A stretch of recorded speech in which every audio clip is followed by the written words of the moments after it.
So, following this guy right now, Josh Beauchamp. He's a known drug dealer in the area. Is responsible for all the drug deals that goes on in Rancho, Santa Margarita, Mission Viejo. We got a tip that of a possible homicide, and we got a wiretap warrant. So we're in an unmarked vehicle, so he doesn't know we're following him. But when he goes into a gas station or whenever he pulls over, we're gonna stick a wiretap in his car and try to figure out where this homicide's gonna go down.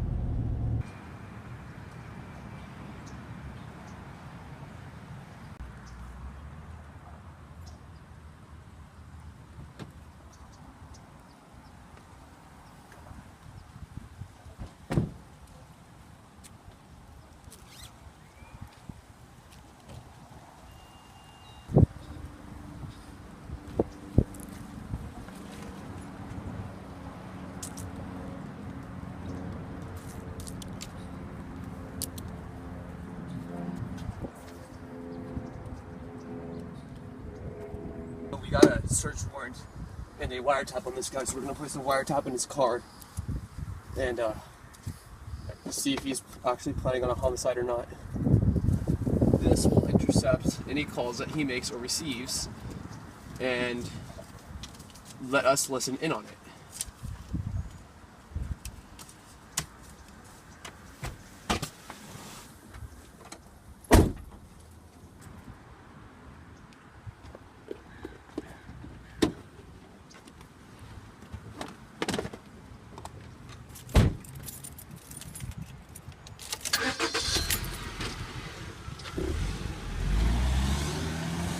No, yeah, I got the package.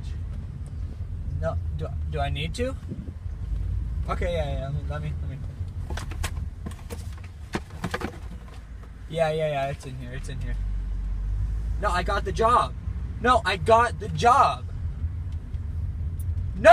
Okay, look, I'm on my way right now, okay? I got it. No, it's fine. I'll take care of it. I take care of it, alright? Just keep the stuff coming. Okay, keep the stuff coming. I got the job. All right. Did the warrant go through?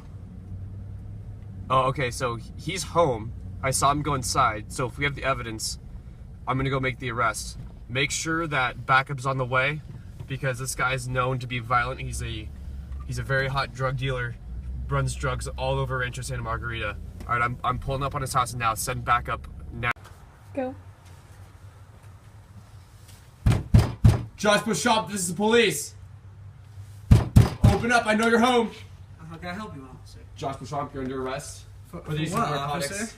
I ain't going nowhere, officer. Whoa! Back up! I will Let me shoot see right that now. warrant. Back up. Let me see that Back warrant, up. officer. Take a step back. Let me see Step that warrant. back. And you Step gotta back. have a warrant. Step You back. gotta have a warrant. Take a step back.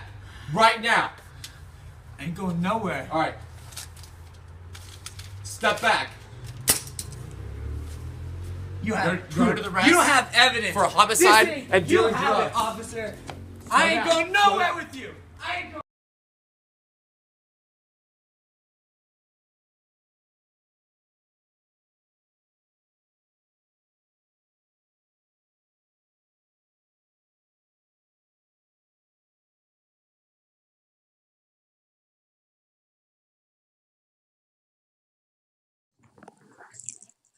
All right. Let the case of Beauchamp versus Federal Bureau of Investigation begin on the 19th of December 2014 at 10 a.m. This case came from California as the seizure of a drug deal and stop of a potential homicide. The issue is the defendant claims that his word is not a tangible piece of evidence, and if it is actually used because it was seized without his consent, it cannot be used as hard evidence. The FBI, in turn, did have a warrant for the wire and therefore believes that they had the right to use any and all evidence spoken by Mr. Beauchamp.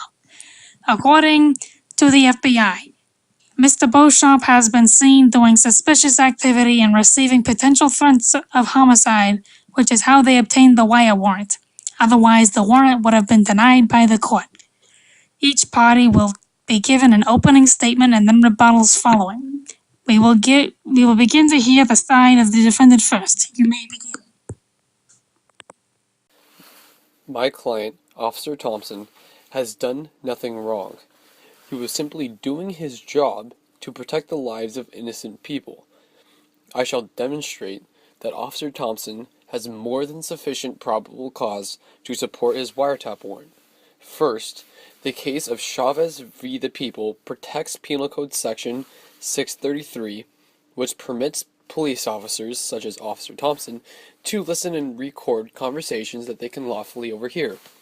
While stopping at a gas station, my client overheard a suspicious conversation which he knew to be concerning drug trafficking.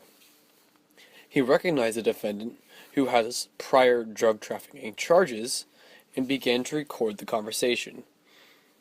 A few days later, he was contacted by someone who feared being killed by Mr. Beauchamp. Upon further investigation, interviews of others corroborated that anonymous tip. Mr. Beauchamp was known to be armed and dangerous, trafficking drugs and weapons with conspiracy to murder. Through observation, expertise, information, and sensory perception, Officer Thompson has more than sufficient probable cause to file for and receive a wiretap warrant. In addition, I would like to point out that this wiretap warrant has already been approved, which means the prosecution carries the burden of proof and must provide a more conclusory and supported argument along with an order of proof, according to the recent Franks v. Delaware. This officer followed the procedure for getting a wiretap warrant. He overheard a conversation and attempted to find out more information by interviewing anyone who knew Mr. Beauchamp. While this did not give him all the information he needed, it gave him strong reasons to believe that someone's life was in danger. Officer Thompson has both exigent and probable cause, and therefore the wiretap warrant should stand. Now ask yourself, what is more supported by the evidence? An officer who was doing his job to protect the innocent lives of people, or someone whose right to privacy was violated? My client, Mr. Beauchamp, has had his Fourth and Fifth Amendment rights violated. This is the infringement of his right of self-incrimination, as well as the seizure of his personal words, his property, without his consent. Therefore, this is considered thievery.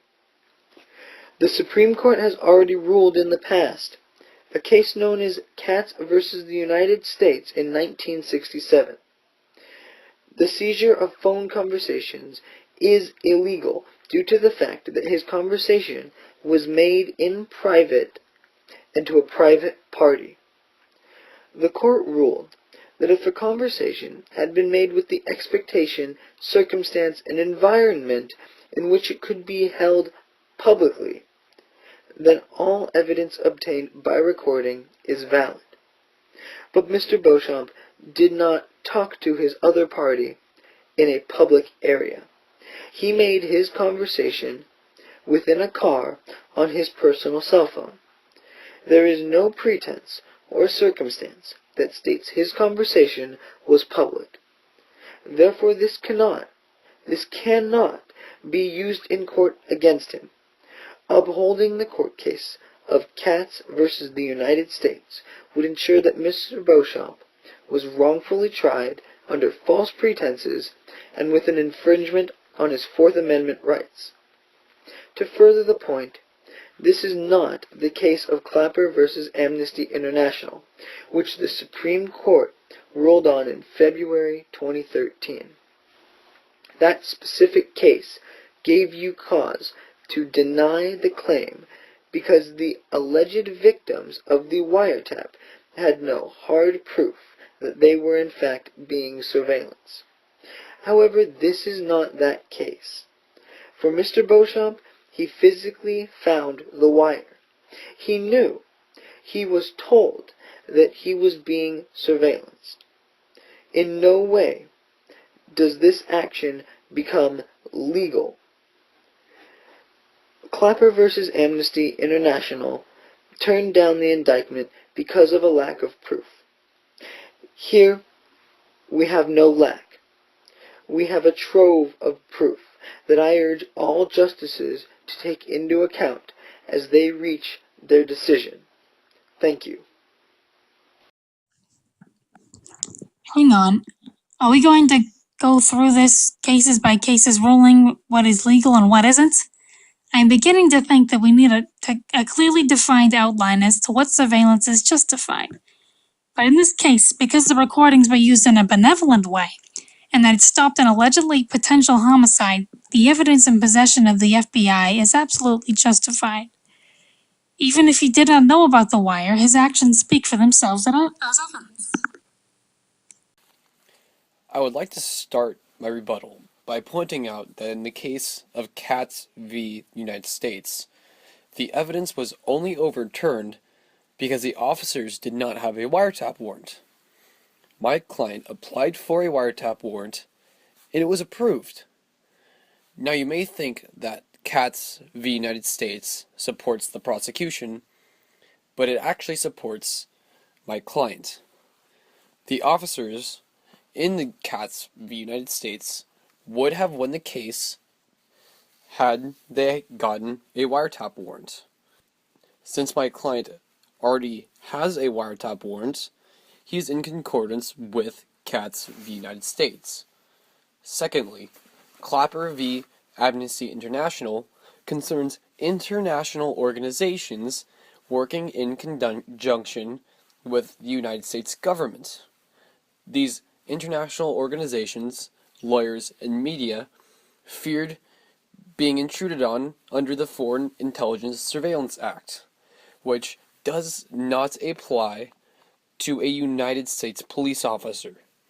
It does not concern a police officer who received a wiretap warrant, which gave him enough evidence to arrest Mr. Beauchamp. Neither the court cases nor the prosecution have presented compelling evidence to suggest the wiretap warrant is invalid, and they have not shown any reason to believe that my client deviated from the procedure of receiving a wiretap warrant. Therefore, I ask you again, is there any reason to believe that this wiretap warrant should be overturned? The defense seems to be forgetting the point of the trial. This issue has been brought to the Supreme Court because the evidence found to convict Mr. Beauchamp is notwithstanding. That is not to say that the methods in obtaining the information is notwithstanding, but that the evidence being used against Mr. Beauchamp is illegal. The matter of obtaining the wiretap was made completely legal, but the act of eavesdropping, an infringement of privacy, makes any evidence collected by the tap illegal and null. Whatever said between Mr. Beauchamp and the other party was made in confidence and holds no actual value in the court system today. Mr. Beauchamp is given certain rights as a United States citizen. To infringe on them in such a way as to self-incriminate him would set precedent for the court cases to come. The court has already ruled once that the seizure of private verbal property is in fact illegal. To acquit Mr. Thompson would be to go back on the court's word. So please remember the issue at hand is that the evidence against Mr. Beauchamp does not hold because it was used in an illegal and unjust manner. Not to say it was obtained illegally, but its use against Mr. Beauchamp restricts his Fourth and Fifth Amendment rights. The prosecution rests.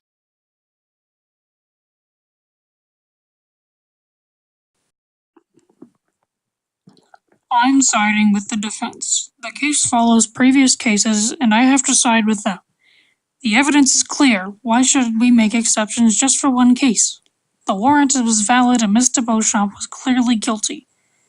The wire was completely legal. I'm also going to have to side with the defense.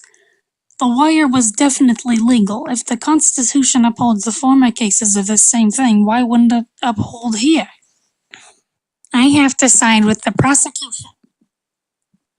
There is no evidence that states that Mr. Beauchamp was aware of the wiretap in his car, which violates his Fourth and Fifth Amendment rights. Though the defense made a great case, the prosecution came out on top. How can you side with the defense? We can't change the rules for one case for no valid reason. Well, regardless, we have a 2-1 majority, so the defense has won this case. We, the justices of the United States Supreme Court, have come to a decision that the defense is not guilty. Based on prior cases, it is clear that the Constitution is in favor of legal search and seizure. Therefore, Mr. Thompson is found not guilty.